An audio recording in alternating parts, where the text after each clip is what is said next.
Bu qatam biz ilgirimi söhbetleştik siz bilen. Avrupa meselesi de mi Trump'nınki nayet qattiq qol buluyatqanligini ko'ryapmiz endi.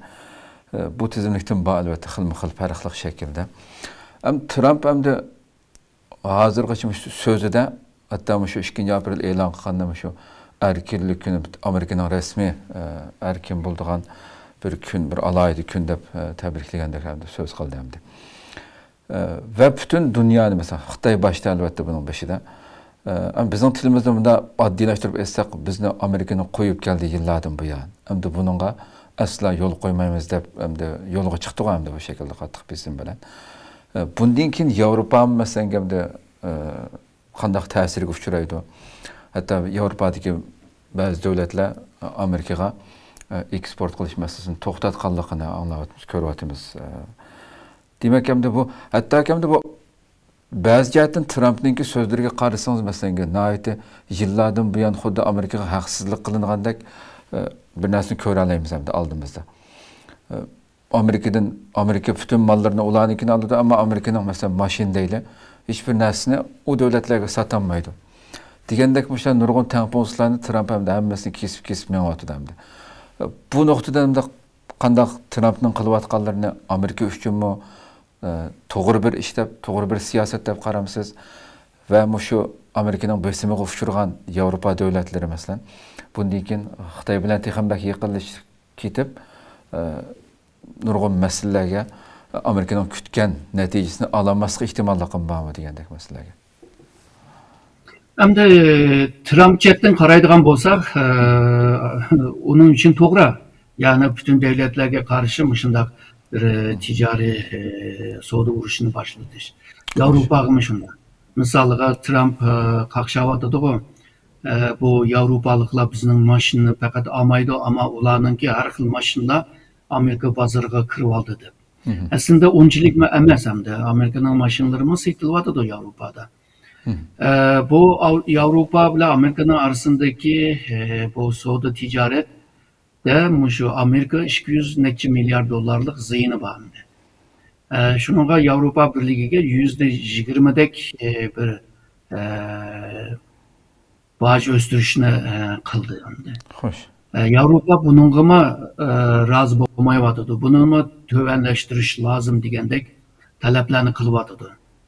Avrupa hemimiz bilimiz Avrupa Birliği nurg'un devletlerden teşkil tapan bir birlik hem de.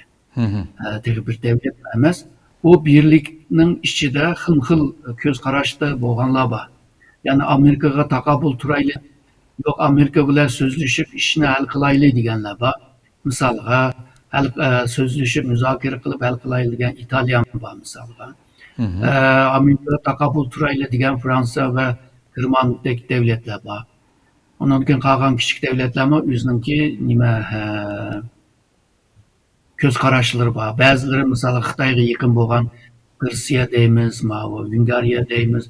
Bular deydi bu Amerika bunda qilsa biz shu Xitoy bilan hamkorlik qilaylik deydigan. Bunda fikr birligi yo'q. Fikr birligi yo'q bo'lgandan keyin Amerikaga kuch birligi bilan Amerikaga taqabul turamaydi. Shuningga bu kelgusida qanday bo'ldi? O Yevropa qanday qaror berdi? Bugunlarda qaror berish kerak. Shunday bo'lgan taqdirdami bu von der Leyenmi nima Yevropa Komisyonining boshlig'i von der Leyenmi nima Xitoy bosh ministri Li Changda telefonda ko'rishib, shu iqtisodni hamkorlikni kuchlantiraylik, iqtisodni kuchlantiraylik, Amerikaga qarshi ba'zi tadbirlarni olaylik degan takliflarni Xitoyga bergan bo'ldi. Ya'ni ma'jatdan deydigan bo'lsak, yani Amerika'ya karşı Avrupa Birliği yalnız bir şey emas, Xitoydek devletlerine yeniga almakçı. Ama misalga çoğun devletler var hazır.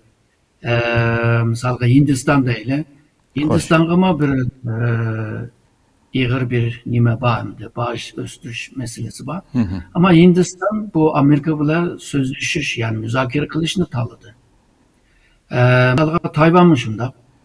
Bular tanlagandan keyin Avrupa Birliği bu devletler bilan hamkorlik qilishmi pek oңайлық bo'lmaydi. Yani Avrupa tarafında bu bir kıyınçılık bir ahval. Şununla Avrupa Birliği ahırda yani şu Amerika ile müzakere kılış için tepişidigandek turdu dep oylayman. Belki yani Xitoy bilan bo'lgan munosabatni, yani ticaret, iqtisodiy hamkorlik munosabatini devam qiladiyu. Ama Amerika karta belki şu sözleşip, kelishib qildigan yo'lni tanlaydigandek turdi endi. Ama Xitoy Avrupa Birligiga ayrimcha bir qiziqish bor. Chunki Xitoy şu yeni İpek yolu projesini amallashtirish uchun yani Xitoy bozori bilan Avrupa bozorini mundaq bog'lashga to'g'ri keldi. Xo'sh. Bu bog'langan taqdirda undan keyin bu proje amallashadi. Agarda bog'lanmasa, amallashamasa Xitoy jahonni so'rayamaydi. Shunga Avrupa Birligi bilan cho'qim bir yaqinlik munosabatini qurishga tirishadi Xitoylar. Bundan başka bu Avrupa Birliği programda mı dedik? Yani Uygurlarla münasebetlik bir mesele mi var? Yani Xitoy, Avrupa keng ko'lamda bir-birisiga mablag' selish kelishim vardı. Uygurlarning meselesinden tüpeyli Avrupa onu to'ngitib qo'ydi. Xitoy hozirgacha buni to'nglatqudan chiqarayli, muzokara qilayli deb necha qatim talab qildi. Avrupa Birligi buni muzokara qilgani yo'q. Eğer de bugün bu kılıp kalsa, yani bu tonlatkan yerden çıkıp müzakereye saldırgan olsa, o vakti de münasebet yakınlaştı. Yani Avrupa Birliği ile Xitoyning münasebeti yakınlaştı deb ko'rsak bo'ldi. O'tganimda dedik. Bu bir signal hamdi. Avrupa bilan Xitoy münasebetining yakınlashishi mushu hozir Uyg'urlarning sebebinden mushu to'ngitib qo'ygan muzokarani kelishimni muzokara qilishga selishi Avrupa Xitoy munosabatinin yaqinlashishning boshlanishi yoki uning signali deb ko'rsak bo'ldi. Menimcha bu Avrupa Amerikaga yamanchiq mal sotadi. Amerika bozoridan qutulishmi pek o'ng'ay emas. Hozir bu hamma nima boshlang'ich hozir. Shunga nurg'un uqishmasliklar, bilinmasliklar, qaylamqanchiliklar hamma nima bo'ladi hozir.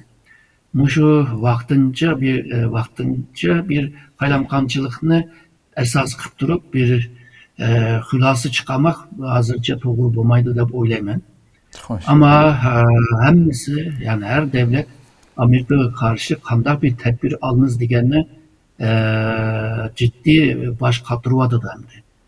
Ahirida bence nurg'un devletler Amerika bilan muzokara qilishni tanlaydi deyman. Buning ichida shu Yevropa bo'lishi mumkin deb o'ylayman.